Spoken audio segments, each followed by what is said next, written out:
Hello, everyone, and thank you for being here. We wanted to take a minute to address some of the comments that were made last week by Senator Gazelka as we get closer to special session. Minnesotans all want to move through our communities without fearing for our lives or our loved ones. But time and time again, we have witnessed evidence of horrors committed against Black people by the police in cities, on back roads and living rooms, and on neighborhood streets in the dark of night and in the light of day. Most of us, no matter our color, origin, or gender, want communities to be a better place where freedom is for everyone. That's why people are coming together and demanding that we take meaningful action. Last week, Senator Gazelka suggested that Senator Limmer and the entire Republican caucus has been leading the way over the years on reform. I beg to differ. And when asked about the systemic racism, Senator Gazelka failed to acknowledge it. He keeps saying he wants to listen to folks in the community. Well, I'll tell you one thing, he's failed to listen to the national, loud and raging echo over the last weeks, that systemic racism is a problem and one that has contributed to the deaths of Black men and women. In fact, he's failed to listen over the last 4 years. Senate Republicans have largely been complacent with racial disparities amongst BIPOC communities ranging from education to criminal justice. Senate Republicans blocked 21 bills introduced by DFLers to address criminal justice system and police reforms. This year, Senator Limmer introduced legislation rejecting the Sentencing Guidelines Commission's recommendation for a presumptive 5-year probation cap. That's Senate File 3975. Because of that inaction, people are asking for accountability, and rightfully so. That's why today we're asking Senator Gazelka to join us in a true partnership to lead the nation by passing transformative criminal justice legislation proposed by the House in conjunction with the POCI caucus. I'm proud to unveil some of the package that we're working on to address the immediate concerns and long-term solutions that the state can implement to end police violence against Black and brown communities. I'm excited about the work that Minneapolis City Council is doing to fundamentally overhaul community safety. Some of the DFL Senate and House proposals include modifying the use of force standards laws to prioritize the sanctity of life, codifying the duty to intercede, changes in the ban of local residency requirement, changing some of the professional training work that we do, like the warrior training, and banning the use of chokeholds. There are going to be more that are going to come out that we're working on together, collaboratively, being led by the POCI caucus in both, the POCI members in both caucuses. Black folks are sick and tired of literally suffering and literally suffering from people telling them to wait until the moment is right. Wait until we know about measures that you're calling for. The question I'll end with is, how many Black men and women have to die before an urgent response is warranted with our colleagues? With that, I'm gonna pass it over to, I think, yes, to our leader, Senator Susan Camp. Good morning, thank you all for being here. As we have grappled with COVID-19 claiming lives and straining livelihoods over the past few months, we now find ourselves in the midst of even greater challenges following the murder of George Floyd. The world has seen the troubling footage of his last moments of life, and unfortunately, this inhumane act is all too familiar for too many Minnesotans and Americans. The killing of Black people has been and continues to be a crisis that must be addressed. In Minnesota, we often talk about our shared values and caring for our neighbors. And while we can all agree that every Minnesotan should feel safe in their community, regardless of what we look like, we have a lot of work ahead of us to make that value a reality. We have been reminded, yet again, of how society unfairly and unjustly discriminates against Black Minnesotans and Black communities across the country. And it is up to us to do everything in our legislative power and authority to ensure not a single person more is subject to the kind of violence Mr. Floyd was. Senator Gazelka has publicly stated his commitment to working with local and state leaders to see that this pattern of violence never repeats itself. I share Senator Gazelka's sentiment of working together to lead the nation in transforming our criminal justice system to work for and protect everyone. But right now, people need more than sentiments and good wishes from us. They need us to act. Senator Gazelka's suggestion that the path forward is a slow and drawn-out response is not new, and it is very much part of the reason we haven't been able to pass any meaningful justice reform legislation in the past. I'm at a loss for words that in the same breath of a call to work together to lead the nation, Senator Gazelka urges people to wait and see where things go. The same thing the Black community has heard for years, and it has got to stop. That is precisely what we saw people protesting, inaction from the leaders in our institutions. If Minnesota is to lead the nation, we must lead boldly and courageously, not hesitantly. Today, we are calling for the entire Republican caucus to partner with the governor's administration, our colleagues in the legislature, and communities across the state to ensure critical legislative reforms are passed this special session, not 6 months from now, not a year from now, or a few years from now. We acknowledge that we can't fix everything in one day, week, or month, but Minnesota and America is watching to see what our first step will be. We have the opportunity to set the bar high and lead by example, not to tiptoe around the issue of racial injustice. While we can't take the pain away from an entire community, state, and nation grieving the loss of life of yet another Black man at the hands of law enforcement, we can pass and enforce new transformative change so that no one has to fear for their safety at the sound of a police siren. So this special session, we will be pushing for and supporting legislative proposals that transform our criminal justice system. Our first question is from Peter Callahan. Go ahead, Peter. I'm not sure who wants to take this question, Senator Hayden or Senator Kent, but how much, I mean, as a minority caucus, how do you proceed if the Senate Republicans are not receptive? Do you hope to receive bills from the House, perhaps, or do you, attempt to amend? And Senator Kent, have you had more specific conversations with Senator Gazelka about proceedings starting, if it's Friday, on Friday? I mean, how do you anticipate he will be moving, other than, I'm guessing, his first act will be to rescind the emergency authority? Thank you, Peter. I have been engaged in conversations with Senator Gazelka and the other caucus leaders regarding the special session.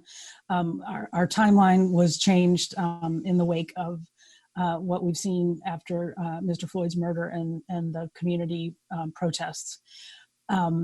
So we're sort of regrouping and getting that back online, and this is very much a part of that conversation.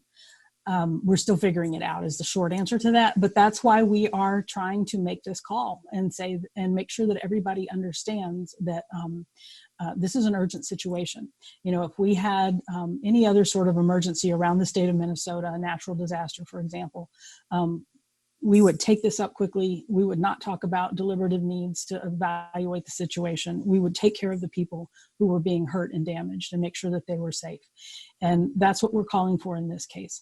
And to the point about the process, yes, we are in the minority. And so we have limited tools at our disposal, one of which is to have a good conversation with them, to try to work with everybody. And that's why we're inviting them to engage in this conversation and see what we can work together to do.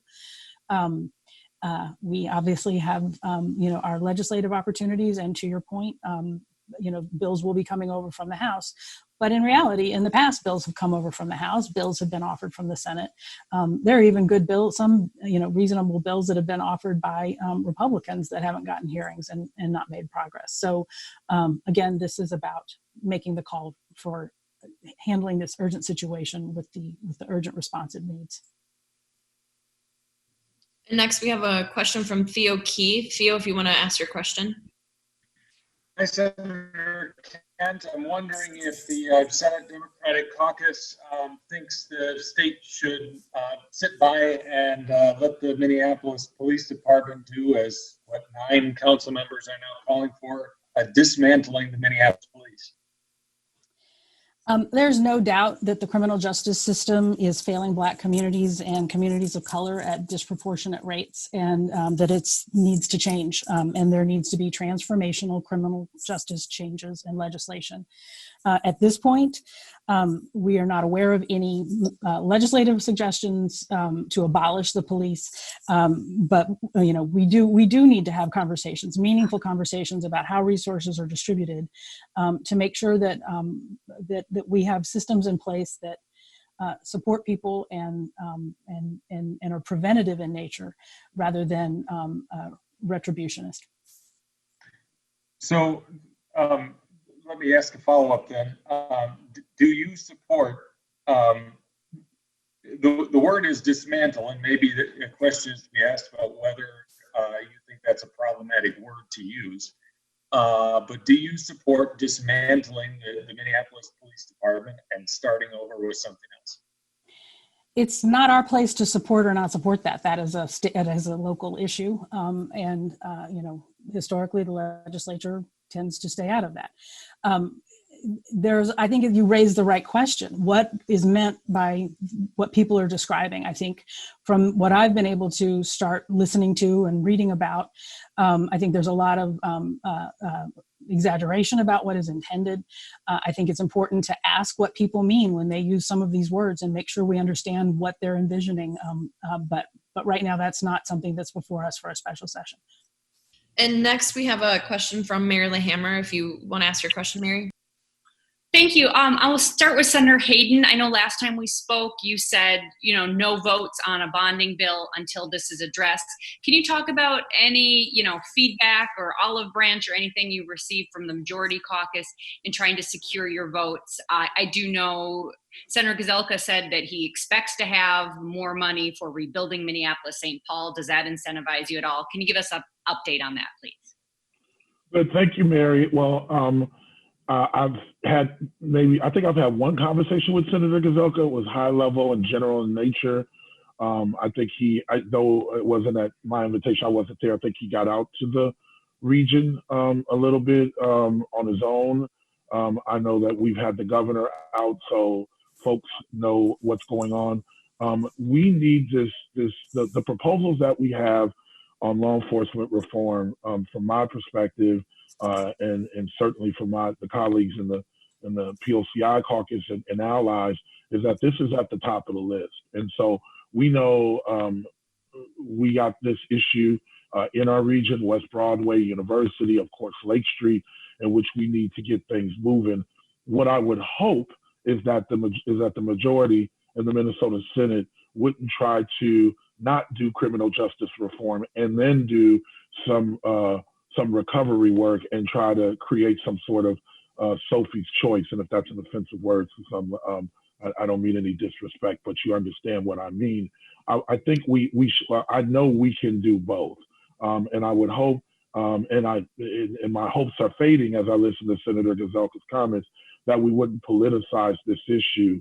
I had a chance to talk to some folks in the suburbs yesterday. My father lives out in the western suburbs, and just had a backroom chat about race. And I floated some of these ideas, these common sense ideas, and every single one of them to the T were on board with the kind of common sense, transformative reforms that we want to do to the criminal justice system, and at the same time would support whatever they needed to do to rebuild our communities. And so as we're talking to people in and out of our districts, we're finding that they want to do both, and that people are horrified at what happened to Mr. Floyd, and they want the reforms for the criminal justice system. And at the same time, they recognize how vital it is to restore and recover and make even better the corridors that were damaged by the fires and the damage.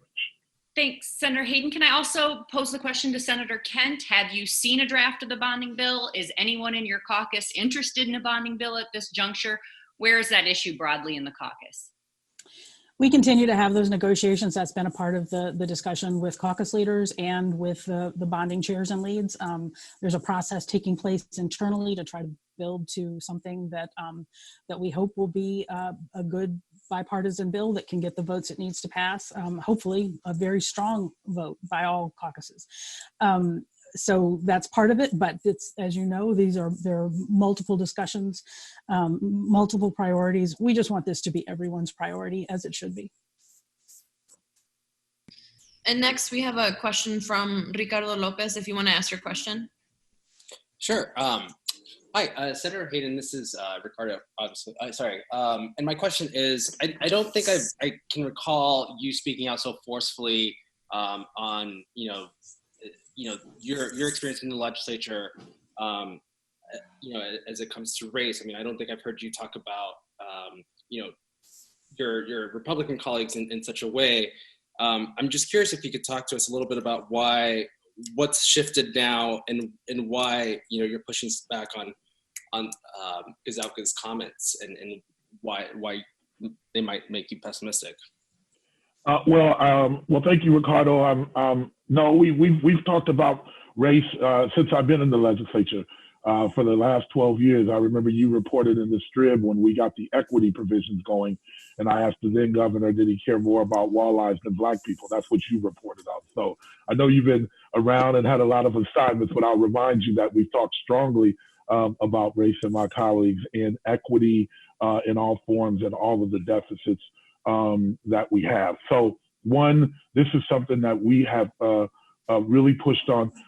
The veracity and the full throatedness that you see right now is because George Floyd died 8 blocks from my house, literally. He's a guy that looks like me. And we all got to watch those 8 minutes and 43 seconds and then the ensuing carnage that happened in my district. And so it's personal for me. It's clear it could have been me, easily been me, or my son who's in the other room working, or all of the black and brown children in this district. And we have been victims of this type of behavior. So it certainly resonates with me deeply. And then as it comes to Lake Street and the work that and the devastation that's done there, long before I was a legislator, I was a council aide in the 9th Ward. I was the chair of the Powderhorn Park Neighborhood Association. The first $100,000 that the Mercado El Centro got was when I was leading the Powderhorn Park Neighborhood Association to revitalize and restore the building that they're in now. So that also, for me, is painful and it's personal to look at 20 years worth of work that this community has put in to revitalize a node that people have walked away from, essentially. Lake Street was a big victim of white flight when 35W came in and everybody moved out and malls started opening up. And we've worked tirelessly on all of those nodes, Nicollet, West Broadway, Lake Street, University Avenue, and for those to be destroyed in an instant, it's pretty emotional. And to have Senator Gazelka and his colleagues either be dismissive or vague and not come out strongly about it, it does invoke a lot of emotion. Thanks very much. And next we have another question from Peter. Can I move to what I still think might be the first thing that happens Friday, and also the reason why you're coming into session, and that is the emergency declaration or extension. And I'm curious as to whether, as senators, not necessarily as people of the same party as the governor, but as senators, any of you feel that the legislative branch is being disregarded in this process, and whether you are concerned with the precedent that this sets, and whether you would like to have the legislature more involved in governing the state during this time. Peter, thank you. That is obviously an important question, and I can assure you that we keep having the conversation about the appropriate balance of powers as our Constitution defines. I will remind everyone that, and there were a lot of phone calls about this and a lot of independent research done by the legislative bodies about the statute surrounding the emergency authority. And that statute is very vaguely written and is subject to all kinds of interpretations. And I give Governor Walz and his administration full credit for taking a very conservative, legislative-friendly interpretation in how we do this. That is why we're coming back every 30 days. In terms of some of the specifics, those are conversations we continue to have. If the legislature, and this is part of the challenge, when the legislature can work well together and act quickly in the time of COVID-19 and be responsive to truly urgent emergency needs, that's great. But if we get bogged down in partisanship and it slows down the process and those responses that are needed, that's the problem. And so the question is, if we can function effectively as a legislature, then we can build in and step up and hopefully wind this down faster. But if we continue to not be able to work together in the only divided legislature in the country, that becomes problematic if we need to be able to respond to a real public health emergency. Thanks. And then we have one more question from Theo Keith. Yeah, just a question back on bonding. I talked to Melvin Carter late last week, and he said that the city was still sort of assessing the damage and what it was going to ask for in terms of bonding money to potentially, rebuild the community around University Avenue. I'm just wondering, is there a potential for to do two bonding bills? The first, the larger bonding bill, and then one to help Lake Street and University Avenue, North Minneapolis, or do you think that the cities need to get their requests in, as quickly as they can so they can be considered right away? You've really well summed up the challenge. The cities are still assessing where things stand and what the needs are. And so it may be that this is something that needs to be done in two phases. But at a minimum, passing a robust bonding bill now gives us an opportunity to make sure that resources are available in these communities who have been hard hit. And then we can certainly come back and look at where things are moving forward. And then Eric, did you have a question? I saw you waving your hand. Eric, I think you're on mute. Okay, Boomer. Sorry. Madam Leader, as you go door knocking in Woodbury and as the direct mail comes into your district from opponents, are you going to be comfortable being linked by political party to this defunding or dismantling of the police in Minneapolis? In all of my election experiences, I get linked to all sorts of things that I have not actually been attached to. So campaign lit is what it is. What I am comfortable with is making sure that we are fighting for all Minnesotans. And right now, what I'm hearing loudly, and I will say clearly from suburban moms and others, is that we need to do a much better job of protecting our Black communities and our Black neighbors, and that this is unacceptable, and it is past time, that we make these important changes.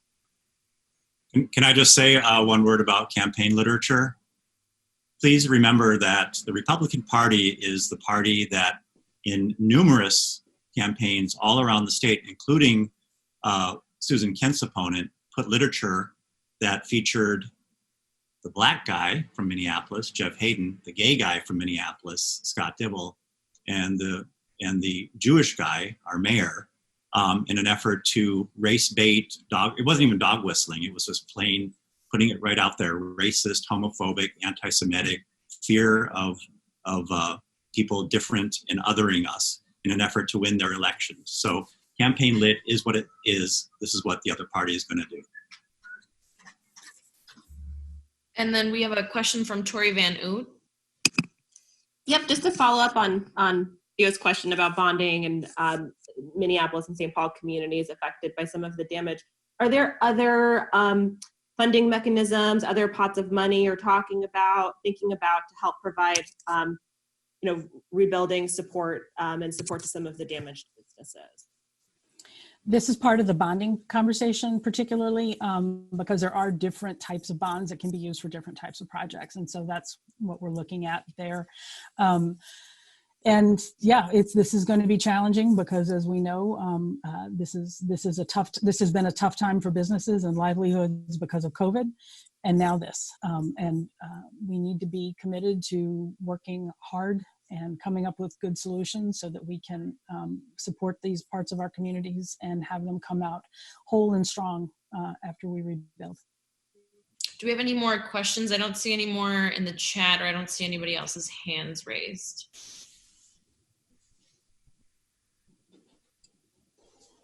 Okay, I think that's it. Thank you, everybody. Thank you all.